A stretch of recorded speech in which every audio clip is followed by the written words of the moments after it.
ये आंदोलन यहाँ उपस्थित हमारी पार्टी संगठन और अन्य आए सभी साथी, क्योंकि दिल्ली की टीम ने मुझसे ये आग्रह किया था कि आप भी हमारे आंदोलन में शामिल होना और किस तरह से भविष्य में इस तरह की घटनाएं ना हो, इस पे अपनी बात को रखना। तो मैं यहाँ उपस्थित हर एक साथी का धन्यवाद करता हूँ और साथ साथ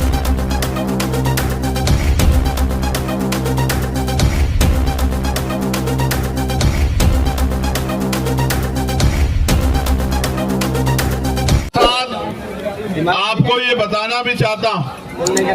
कि हमारी पार्टी, हमारा संगठन पहले दिन से किसी भी धर्म के खिलाफ अगर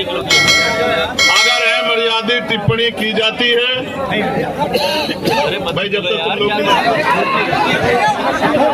कुछ साथियों को शायद कोई गलतफहमी हुई है, ये परमिशन है जो हमारे लीडर समीर साहब ने ली है। मैं ये मानता हूँ जिस तरह से लगातार हमारे लोग काम कर रहे हैं, हमारे पार्टी के प्रति, संगठन के प्रति लोगों का समर्थन बढ़ रहा है, तो इस तरह की साजिशें होनी जारी है, इनसे घबराने की जरूरत नहीं है। और मेरा ये मानना है कि हमें लड़ाई लड़ने के लिए हमेशा तैयार रहना चाहिए। तो मैं अपनी बात आपसे रख रहा था, वो बात ये है कि जिस तरह से भारत के संविधान ने सभी धर्मों को बराबर का सम्मान और अपने धर्म की पूजा अर्चना प्रार्थना करने का अधिकार सभी को दिया है, वहाँ जिस तरह से लंबे समय से अन्य धर्मों के लोगों को उकसाने का काम, और उकसाने का ही नहीं, उनको परेशान करने का काम एक राजनीतिक षड्यंत्र के जरिए किया जा रहा है, और उसके पीछे उनका मकसद राजनीतिक मकसद है। हमें बहुत समझदारी से, बड़ी जिम्मेदारी से अपने इस कार्य को, जो संविधान की रक्षा का भी है और जो कार्य देश में अमन, भाईचारा, प्रेम बना रहे और देश एकजुट होकर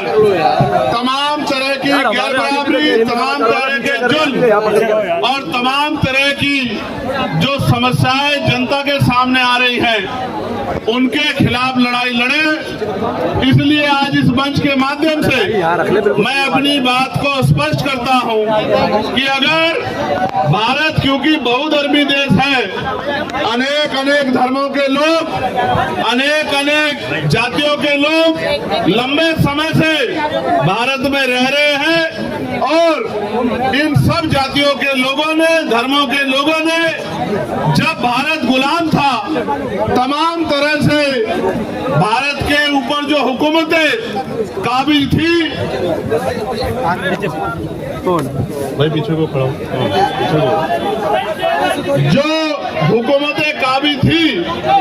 यानी कि अंग्रेजों की सरकारें, उनके खिलाफ मिलकर लड़ाई लड़ी थी। और लड़ाई भी ऐसी नहीं लड़ी कि थाली में सजा के आजादी मिली हो, लड़ाई भी इस तरह लड़ी कि जाने कुर्बान करनी पड़ी। बहुत सारे बड़े पैमाने पे हर सभी धर्मों के लोगों ने बलिदान दिए, तब जाके देश आजाद हुआ। और आज जब देश को आजाद हुए 75 साल से ज्यादा हो गए हैं, तो जानबूझ के, चाहे मुसलमान हो, चाहे सिख हो, चाहे क्रिश्चियन हो, चाहे बौद्ध हो, चाहे जैन हो, या कई जगह पर अन्य धर्मों के खिलाफ भी तमाम तरह से उनको उकसाने, डराने, दबाने और उनको अकेला महसूस कराने का जो ये षड्यंत्र किया जा रहा है, इसके खिलाफ हम, हमारा संगठन, हमारी पार्टी पूर्ण रूप से हर कमजोर के, हर गरीब के, हर मजलूम के साथ खड़े हैं। और जब तक ये गैर बराबरी पर आधारित व्यवस्था जो लोगों को डराने, दबाने, सताने का काम करेगी, हम अपने भाइयों का हाथ नहीं छोड़ने वाले।